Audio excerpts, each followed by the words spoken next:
Darling, I just spent a lot of money from our joint account, Sloane said in a sweet but sharp voice. And you know what? It felt amazing. That was the moment Dr. Sloane Rossi stopped feeling like a weak person. Just a few hours earlier, she had discovered that her husband, Caspian, was cheating on her. She didn't find out by whispers or rumors. She found out by looking at the credit card bill. On it, she saw that he had bought diamonds for another woman. But instead of crying and breaking down, Sloane decided to get even. She went on a shopping trip and spent $200,000 on designer bags, clothes, and shoes. Later, while walking back, she saw Caspian and his girlfriend at a small secret cafe. But she did not cry. Instead, she smiled like she was in control and casually told them about the brand new Porsche car she was test driving. This is not only a story about betrayal, it is also about a brilliant surgeon, Sloane, who had given up her career for her family, only for her husband to throw her aside. Now she was ready to take back everything she deserved and more. Caspian's bad choice would cost him everything, not just money, but his whole world. That morning, Sloane was in the kitchen cutting strawberries. She cut them with the same steady hands she once used in surgery. Her two kids, Iris and Jude, played and laughed in the living room. Their giggles filled the house. Sloane smiled a little, but her eyes kept looking at her medical degree hanging on the wall. It was dusty now, a reminder of the career she had left behind. The front door opened. Caspian walked in, his shoes tapping hard against the floor. Sloane quickly wiped her hands and put on a calm smile. Caspian was wearing his crisp suit, his dark hair now showing some gray. "Morning," he said without even looking at her. His eyes were glued to his phone. "Rough night at the hospital?" Sloane asked, sliding a plate of toast toward him. She tried to sound light, but inside her chest felt tight. The question she wanted to scream was, "Why don't you see me anymore?" "Long surgery. Complicated case," Caspian muttered while scrolling on his phone. He took a bite of toast, letting crumbs fall on his tie, and didn't even look at her. Sloane's eyes searched his face, but the man she once loved, the man who stayed up all night with her in med school, was gone. Now he was like a stranger. She busied herself with Iris's lunchbox, cutting sandwiches into star shapes. But then she noticed a folded paper on Caspian's desk. A credit card bill. She glanced at him. He was still busy with his phone, then carefully opened it. Her breath caught. It showed a charge at Tiffany & Co. for $25,000. A diamond necklace. Sloane touched the paper, trying to remember if Caspian had ever given her such a gift. He hadn't. Her heart thudded painfully, but her hands stayed steady. She went to Caspian's laptop, which was still logged in. She searched through his emails and found a receipt. A weekend trip for two to Napa Valley. Last weekend, Caspian had told her he was at a medical conference. Her pulse raced. She opened Instagram and searched for Blair Sterling. It was Caspian's colleague. On the screen, Blair smiled, her curly hair framing her face. In a photo, she stood in a vineyard wearing the diamond necklace. The caption read, "Thank you to someone special for this unforgettable trip." Sloane's stomach twisted. She could have screamed or broken dishes. But that was not who she was. She was Dr. Sloane Rossi, the woman who once saved a man's life under extreme pressure. She breathed deeply and thought like a surgeon.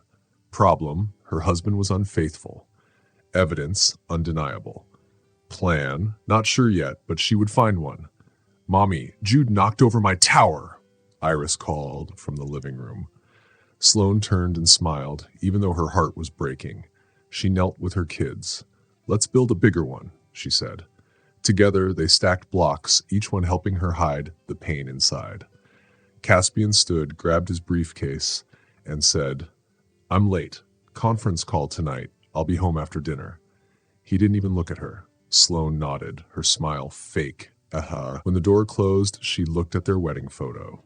She and Caspian, young and happy. She pulled it down from the wall and whispered, "You picked the wrong opponent, Caspian." She placed the photo face down. She folded the credit card statement and tucked it into her pocket. Her mind raced, just like preparing a surgery. Gather more evidence, assess the damage, plan the cut. She wouldn't break. She had Iris and Jude to protect. Later, Sloane looked in the bathroom mirror. Her reflection felt like a stranger. Her eyes were tired, her hair messy. This was not the confident surgeon she once was. "No more," she whispered. She put on a silk blouse and let her hair down. She called Caspian's mother, Diana. "Caspian was in Napa last weekend. He said it was a conference. Do you know about that?" There was silence. Then Diana said softly, "He's under stress, dear. His work is demanding."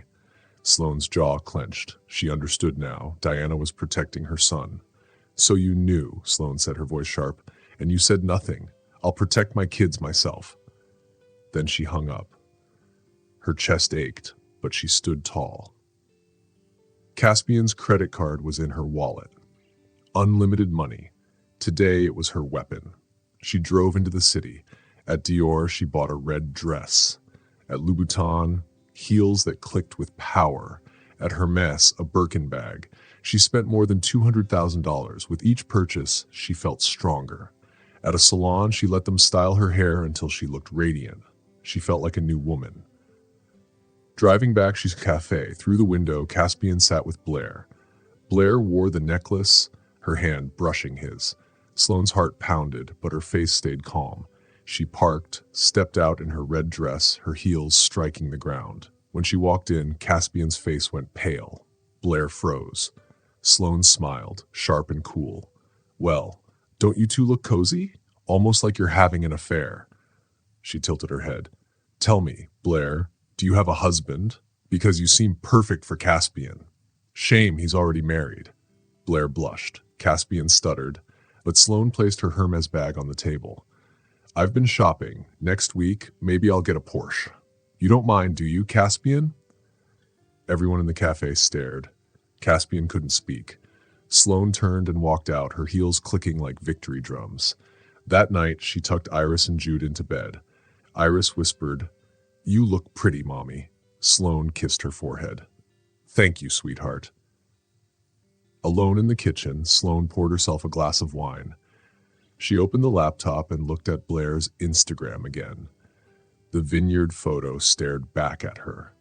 Sloane's eyes narrowed. She saved the picture on her phone. Then she pulled out a credit card paper from her pocket and put it next to her glass of juice. Her mind worked like it used to long ago. Think, plan, act. Caspian thought he could hurt her and make her disappear. But he was wrong. She leaned back, sipping the juice, the taste sharp on her tongue. The house was quiet, but her thoughts were loud like drums in her head. She was making a plan. She would collect proof, show the truth, and take her life back for Iris, for Jude, and for herself. The cage she had been living in was breaking, and Evie was ready to come out. The next morning, Sloane Rossi stood in the kitchen. The sunlight came through the window blinds, making lines of light across her hands. She packed Iris's lunchbox carefully and folded a napkin into the shape of a heart for her daughter. She still remembered yesterday's fight at the cafe. Caspian had been shocked. Blair's face had turned red. That memory gave Evie strength, like a fire burning inside her. But then she looked at the credit card paper again. It reminded her that the battle was not finished. The front door slammed. Caspian walked in, angry. His tie was messy, his eyes full of fire. $200,000, Evie? He growled in a low, scary voice.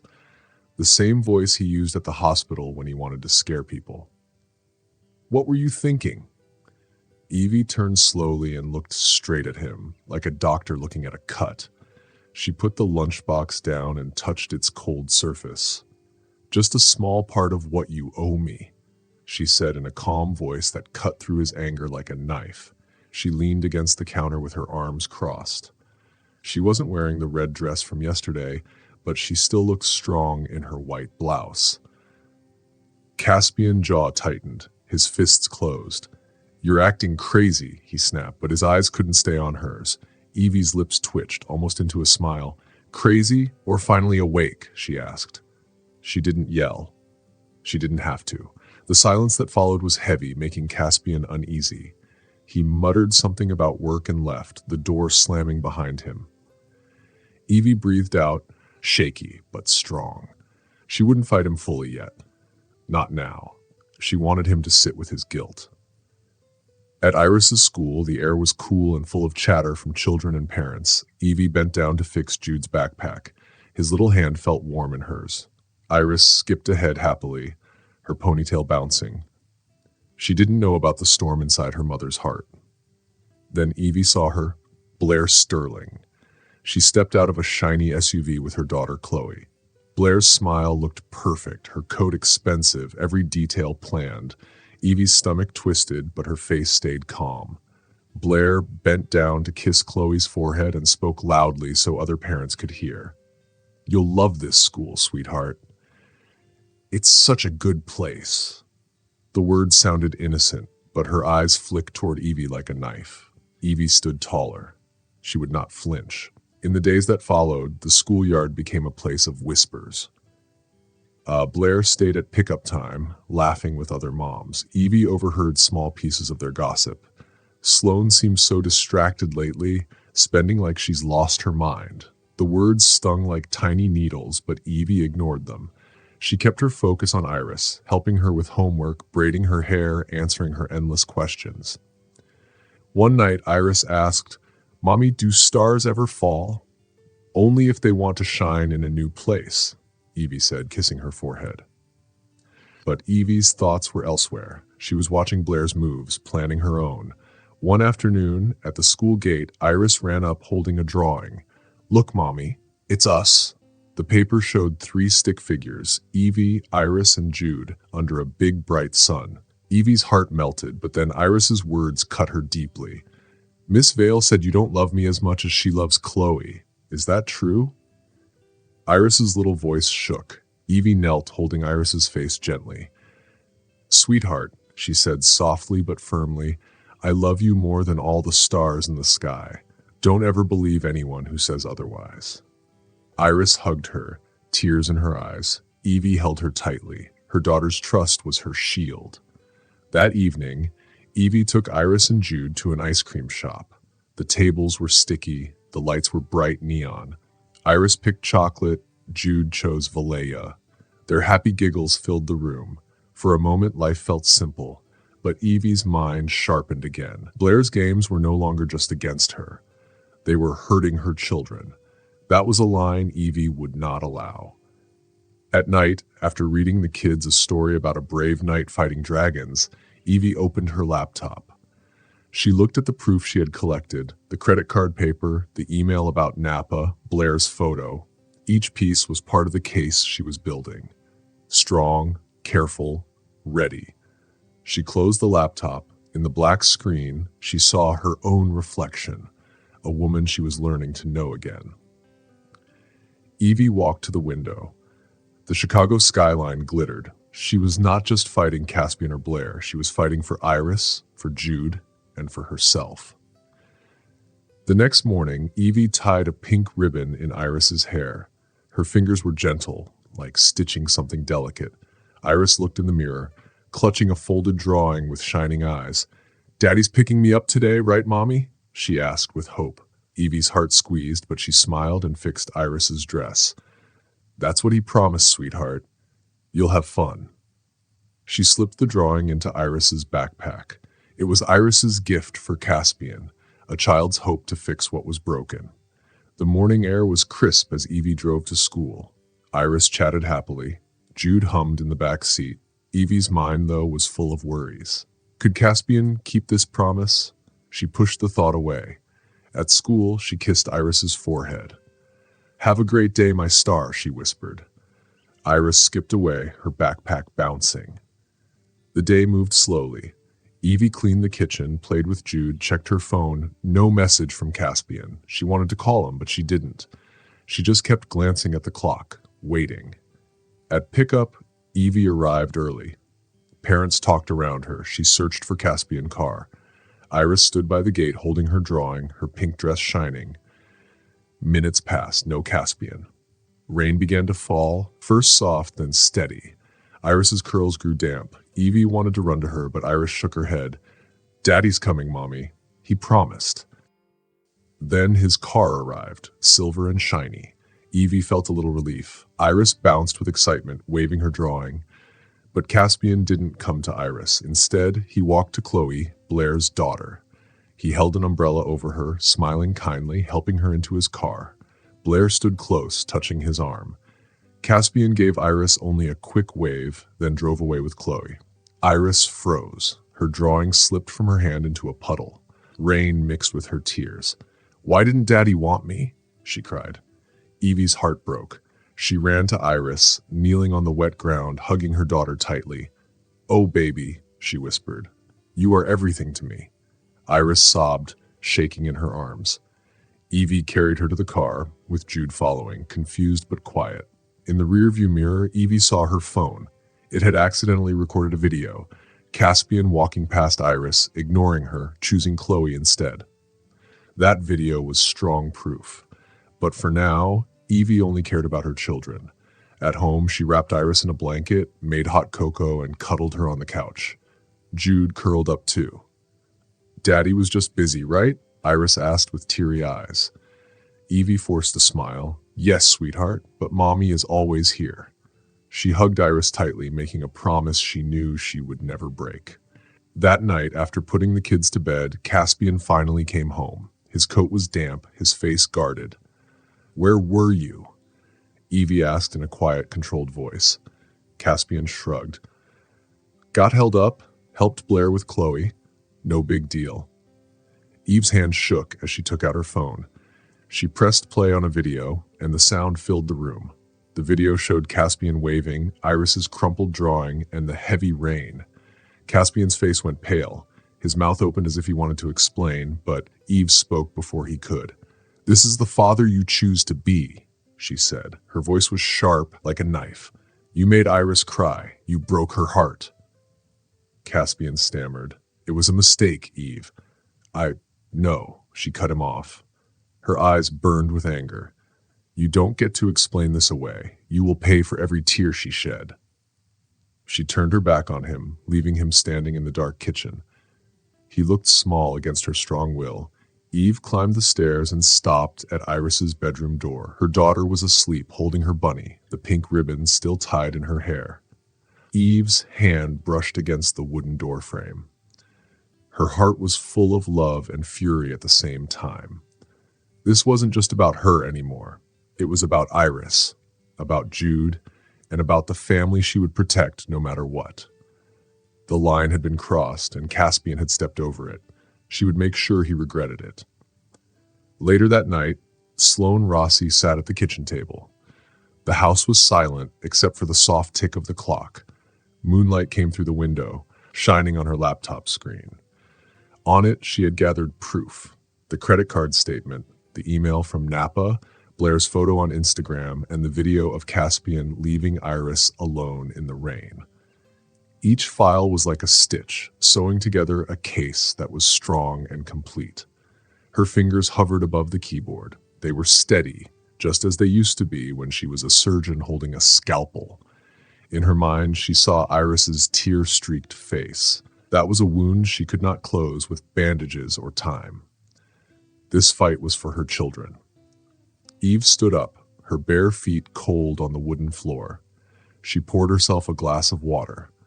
The glass trembled in her hand as she remembered Caspian's weak excuses from the night before. He had called it a mistake, but that mistake had left Iris crying in the rain. Eve's jaw tightened. She would not let him hurt her daughter again. She would not let him break her. By the next morning, Eve was ready. She wore a sharp blazer that felt like armor and drove into downtown Chicago. There, she met Vivian Carter, the best divorce lawyer in the city. Vivian shook her hand firmly. Her sharp eyes missed nothing. Eve laid out all her evidence on the lawyer's shiny desk. Each piece was like a brick building a wall. Vivian tapped her pen against the table and said, "You've done your homework, Sloane. This is strong. He won't stand a chance."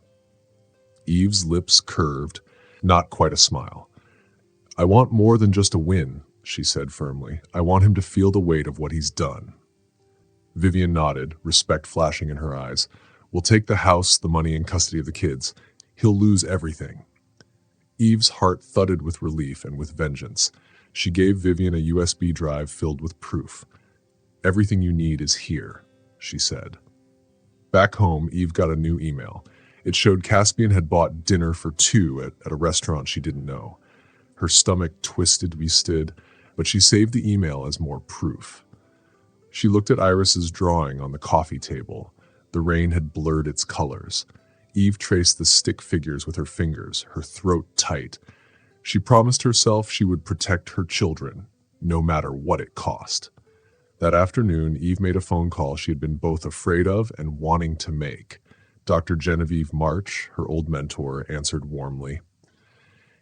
Eve, it's been too long, she said. Eve's voice shook but was strong. I'm ready to come back, Genevieve. Back to the operating room. Back to who I really am. There was silence for a moment. Then Genevieve said firmly, You were always my best. Meet me tomorrow. We'll get you recertified. Eve hung up, her pulse racing as if she were about to perform surgery again. That evening, she pored over medical books. She highlighted words and diagrams, her pen moving as carefully as a blade. Jude wandered into the room, holding his toy car. Mommy, are you studying? He asked, climbing into her lap. Eve kissed his forehead. Yes, buddy. Mommy is going to be a doctor again. Iris peeked from the doorway, a shy smile on her face. Like a superhero? She asked. Eve's heart swelled. Exactly like that. The next day, Eve stood in front of the University of Chicago Medical Center. The glass walls reflected the cloudy sky. Inside, Genevieve waited, her gray hair pulled back neatly. She handed Eve a stack of study guides. You're not starting over, she said. You're picking up where you left off. Eve held the papers tightly. It felt like a promise. She studied for hours in the hospital library, her mind alive again with knowledge. At night, she tucked Iris and Jude into bed. She read them a story about a brave knight fighting dragons. Iris whispered, You're brave, Mommy. Eve's eyes stung with tears, but she smiled. So are you, my star. Alone later, Eve added Caspian's latest email to her files. Each click on her laptop was like a careful step toward freedom. She stood by the window, looking at the lights of the city. She wasn't just fighting Caspian or Blair. She was fighting for herself. The doctor, the mother, the protector. She would reclaim her life, stitch by stitch. The next day, Eve walked through the shiny halls of Northwestern Memorial Hospital. Her heels clicked loudly. She was not there for Caspian or his betrayal. She was there to reclaim her place as a surgeon. Her heart beat fast, but it was not fear. It was focus. At the nurse's station, she spotted Blair Sterling. Blair's white coat was spotless, her smile perfect as she chatted with someone. But when she saw Eve, her smile faltered. Dr. Sterling, Eve said calmly, I hear you're making waves here, but this world doesn't belong to just one doctor. I'm back, and I'll show you what a real surgeon can do. Blair blinked, her confidence shaken. She tried to recover with a light tone. Sloan, I didn't expect you here. Feeling nostalgic? Eve's smile was thin and sharp. Not nostalgic. Ready. You'll see me in the operating room soon enough. She turned and walked away, leaving Blair frozen. Eve felt a quiet triumph. She had drawn blood without raising her voice. Later, her lawyer Vivian texted her, meeting set for 3 p.m. Be ready. At the sleek law office, Caspian finally arrived. He sat across from Eve, looking nervous and small. Vivian placed a folder in front of him. You have 2 choices, she said. Option 1, a clean divorce. You lose the house, most of the money, and custody of the kids. You still keep some dignity. Option 2, we go public. Every receipt, every email, every video will come out. Your career will not survive it. Caspian's face turned pale. His voice cracked. You're bluffing. Eve leaned forward, her voice steady. You underestimated me for years, Caspian. You thought I'd stay quiet. You were wrong. She pushed her phone across the table. The video of Iris's tear-streaked face froze on the screen. Look at her, Eve said, her voice trembling with controlled fury. You broke her heart. I will never let that happen again. Caspian sagged in his chair. His hands shook as he grabbed the pen. Vivian said, "Sign, or we go to court." He signed. The scratch of the pen sounded final, like the last stitch closing a wound. Eve stood up, her coat whispering as she left. She did not look back. Outside, the cold Chicago wind touched her cheeks. She breathed deeply, lighter than she had felt in years. At home, Iris and Jude were building a pillow fort. Their laughter filled the room. "Mommy, you're the queen of the castle," Jude said. Eve smiled, kissing his forehead. "And you're my stars," she told them. That night, she stood by her window, looking at the glittering skyline. The USB drive sat on her desk, no longer needed but reminding her of her strength. She was taking her life back, piece by piece. The fight was not finished. Her children, Iris and little Jude, needed her, and the hospital's operating room was waiting. But for the first time in a very long time, Sloane, whom her kids called Evie, felt ready. Dr. Sloane Rossi was back, and no one would ever trap her again. She stood in the doorway of her new apartment. The smell of new paint mixed with the sweet Valhalla scent of Iris's little candle burning on the counter. Boxes were stacked against the walls, full of clothes, toys, and memories. Through the window, the tall Chicago buildings sparkled under the night sky. They were much closer than they had ever been when she lived in Caspian's big, lonely house. Sloane touched the keys to that old mansion. They felt lighter now. The divorce was over. Caspian had lost the house, most of his money, and even the right to live with the children. His name was only a whisper now in the hospital halls, ruined by his mistakes. Sloane didn't feel happy about his fall, only free, like breathing deeply after being trapped for too long. She opened a picture of Iris and Jude, taken during a picnic in the park last summer. Their bright smiles warmed her heart. She didn't cry for the past anymore. Instead, she promised herself that she would protect her children no matter what. The new apartment was smaller, but it belonged to her, and that made it shine with possibility. Iris's colorful drawings hung on the fridge like bright stars against gray walls. Jude's toy cars rolled across the floor, filling the room with joyful noise. Sloane knelt to line them up in a row, her hands steady, just like when she worked in surgery. Iris ran in with her ponytail swinging. "Mommy, can we have a movie night?" she asked, her eyes sparkling with hope instead of sadness. Sloane smiled and pulled her daughter close. The hug was like a soft bandage healing her heart. "Pizza and superheroes?" Sloane asked. Jude clapped his hands, shouting, "Hulk smash!" Sloane laughed, the sound lighter than it had been in years. She ordered pizza, then spread blankets on the couch. The kids snuggled against her, their giggles filling the room. The movie played, wrapping them in a safe little world. But outside their home, the world was waiting. At the University of Chicago Medical Center, Sloane walked into a new battlefield. Her white doctor's coat felt like armor, but some younger doctors doubted her. They whispered, "She's out of practice," when she passed them. Sloane clenched her jaw but stayed focused, carefully writing notes on patient charts. At night, she studied hard with piles of books and mugs of coffee. She learned every new skill she had missed in the years away. Her big chance came on a stormy afternoon. A car accident patient was rushed in, badly hurt with bleeding in the brain. The head doctor hesitated, unsure. Sloane stepped forward, her voice steady. "I'll do it." Everyone turned, some doubtful, some curious. In the operating room, the scalpel felt like part of her hand again. She moved carefully but swiftly, like a mapmaker drawing a perfect path. Hours later, the patient's pulse grew steady. The monitors beeped calmly again. A young doctor whispered, "That was incredible." Sloane only nodded, wiping sweat from her forehead. Inside, her heart pounded with pride and relief. She remembered why she belonged here. At home, her children also needed healing. One night, Iris woke crying from a nightmare. "I dreamed Daddy didn't want me," she sobbed. Sloane hugged her tightly, rocking her in the moonlight. "He loves you, baby," she whispered, though it hurt to say. "But I'm here, and I'll never leave." She sang a soft lullaby until Iris's tears stopped. Jude climbed into the bed too, wrapping his warm little body around them both. Together, they felt safe. Caspian asked to see the children through an email.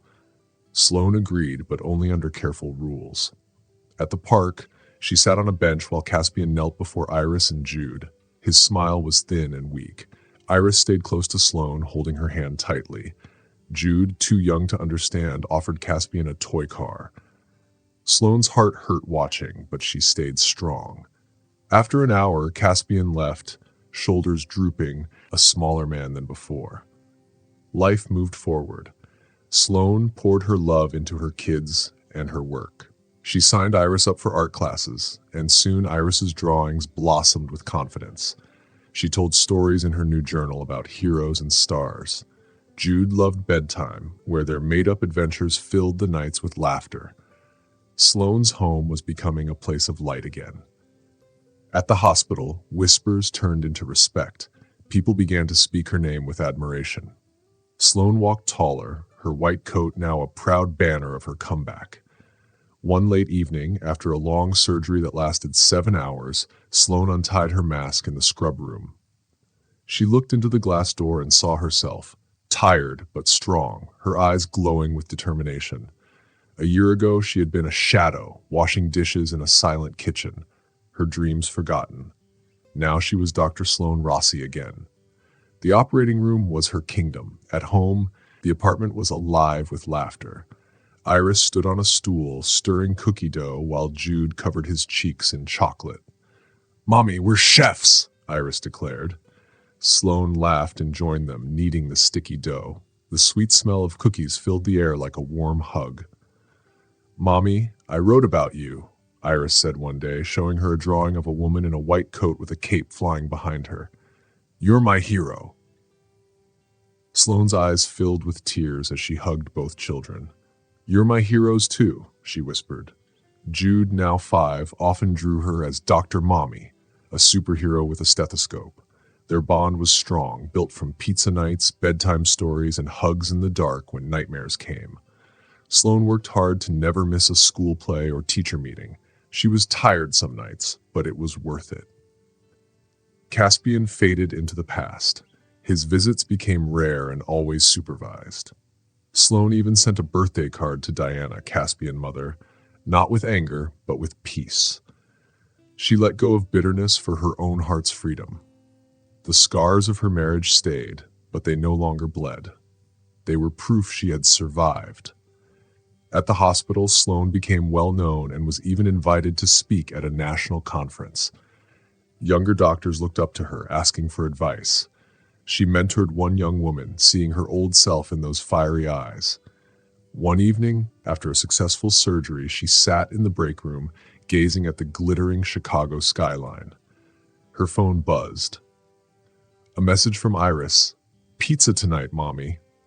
Sloane smiled and typed back, "You got it, my star." Her reflection in the glass showed a woman with lines of tiredness but eyes shining with hope. The scars of the past were still there, but now they were badges of courage. She walked into the Chicago dusk. The sky was painted with gold and purple, the air fresh and cool. Her phone buzzed again, a picture of Iris and Jude grinning with cookie crumbs on their faces. Sloane laughed out loud, her voice full and free. She drove home, her white coat folded neatly beside her.